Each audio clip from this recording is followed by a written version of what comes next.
This is the Climate Story Project, where we share real stories about how climate change is shaping our lives. Stories that connect us, stories that move us to act.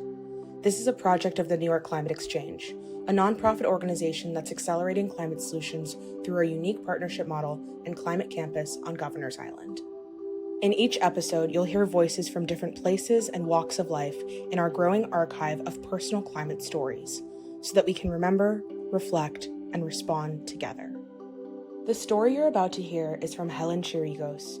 Helen is a seasonal fabrication technician from the Billion Oyster Project, a partner of the New York Climate Exchange.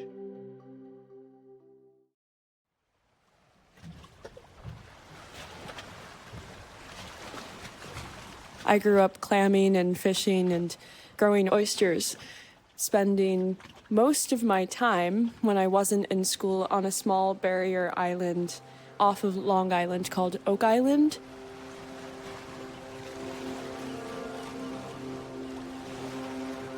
It's a small 1-mile strip of marshland connected by boardwalks that each resident is responsible for maintaining. There's no transportation to the island. There's no municipal electricity or water or sewage system or trash system. The people who live there, a lot of them have spent their entire life on the island. Most spend as much time as they can there or split them with family. A lot of them are passed down generationally and in literally the same shape they were when they were built like 150 years ago as like fishing communities or just seasonal. But it's just very interesting because environmental changes are immediately obvious. Like, you know when it's high tide, you know when the tide is much higher than usual, you know when the water smells a little bit different. If rain falls really low, the people who rely on rainwater to collect for household water supply really feel that impact. You notice, like, when there are algal blooms, they wash up on your shore. You know, when fish die off in mass, like, everyone on the island notices and will talk about it. And it's just a very immediate relationship with your surroundings.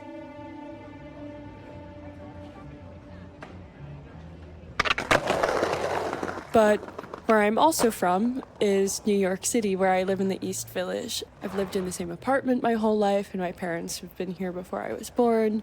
This is a community and a city that I didn't really think of as coastal, and a lot of people don't, even though we're a series of islands. Every person in the 5 boroughs lives within 6 miles of shoreline, and I can go for a long walk and get to the East River from my house, but when I was 10, Superstorm Sandy hit the city and Oak Island, which is only about 50 miles away. And the impact, I think, was relatively similar in a really interesting way. At Oak Island, a lot of people chose to stay in their houses there through the storm to kind of protect them. We buttoned everything down. We just did as much as we could. And in the end, 2 of my neighbors' houses were lifted up off of the wooden posts that they sit on and swept away and completely demolished in the marsh. Our house was not destroyed, but everyone had pretty extensive damage. The boardwalk, which is kind of our version of a sidewalk, was destroyed, so you couldn't get around on the island. A lot of the freshwater plants on the island died, and they're still gone. There's kind of a before and after the storm. During the time of the storm, though, I was in New York City in my apartment at home, and we were watching a movie, not too concerned about the storm, like we weren't really following the news, and there was a big bang.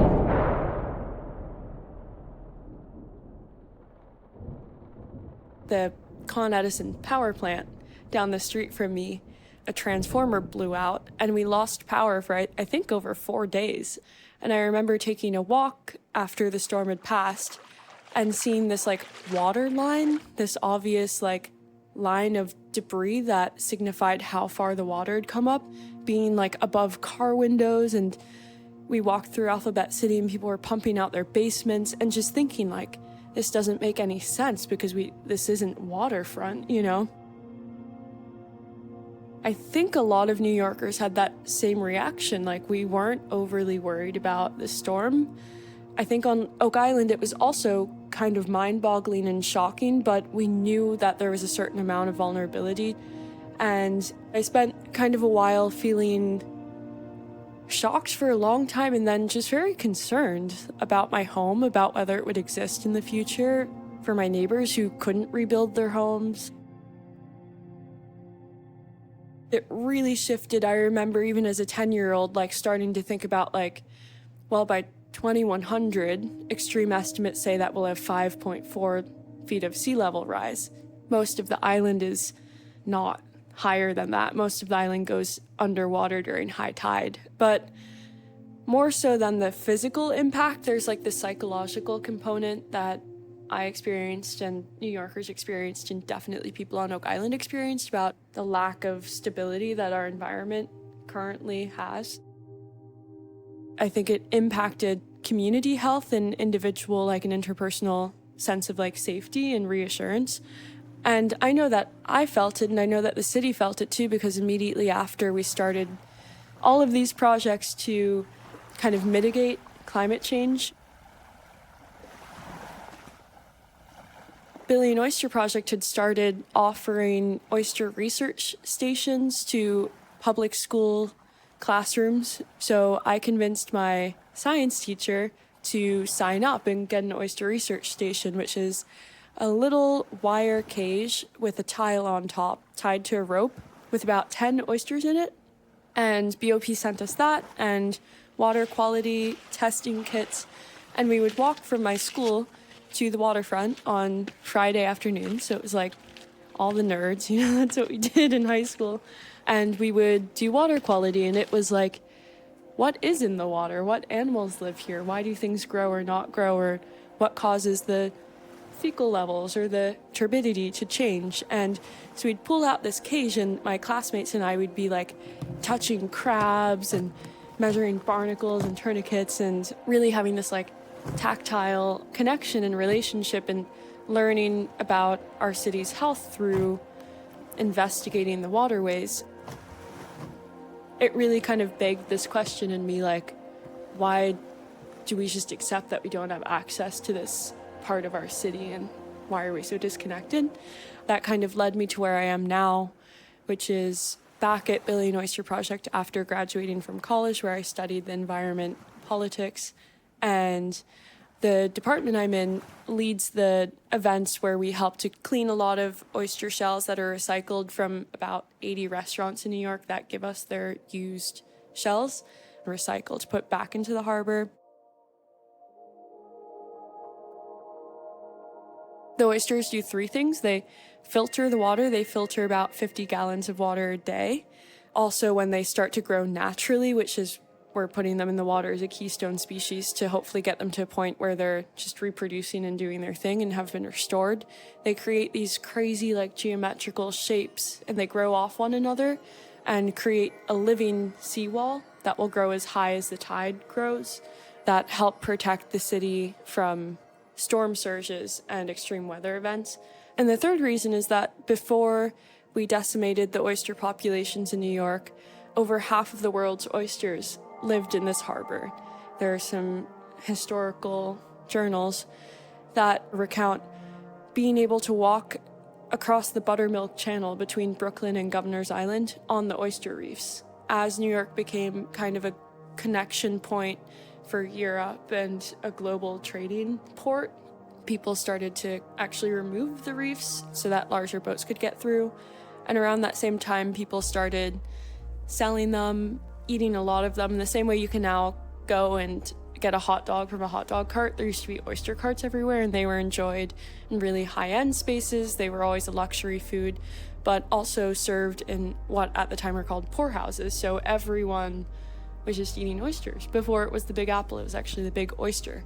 So there's kind of this extensive habitat with a lot of historical, cultural significance long before colonization, where the oysters are a really important part of our city and the health of our city. So the Billion Oyster Project aims to put 1 billion oysters in the water. We're at 157 million oysters. It's something that we're working towards with the help of New Yorkers. And yeah, I see my role at BOP as kind of providing a space for people who are also feeling concern and looking for agency and a way to actively engage and to make a difference.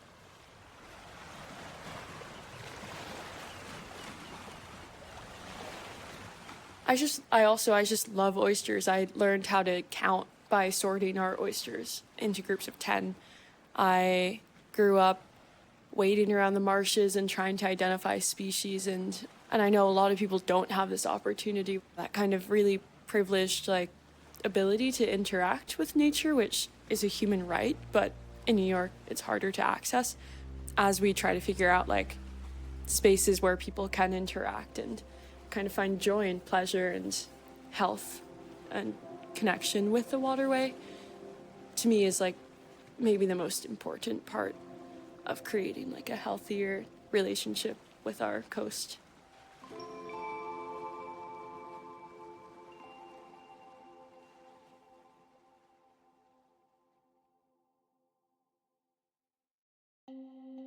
This story is part of the Climate Story Project. To find more stories and learn more about the New York Climate Exchange, visit nyclimateexchange.org and follow us on LinkedIn and Instagram.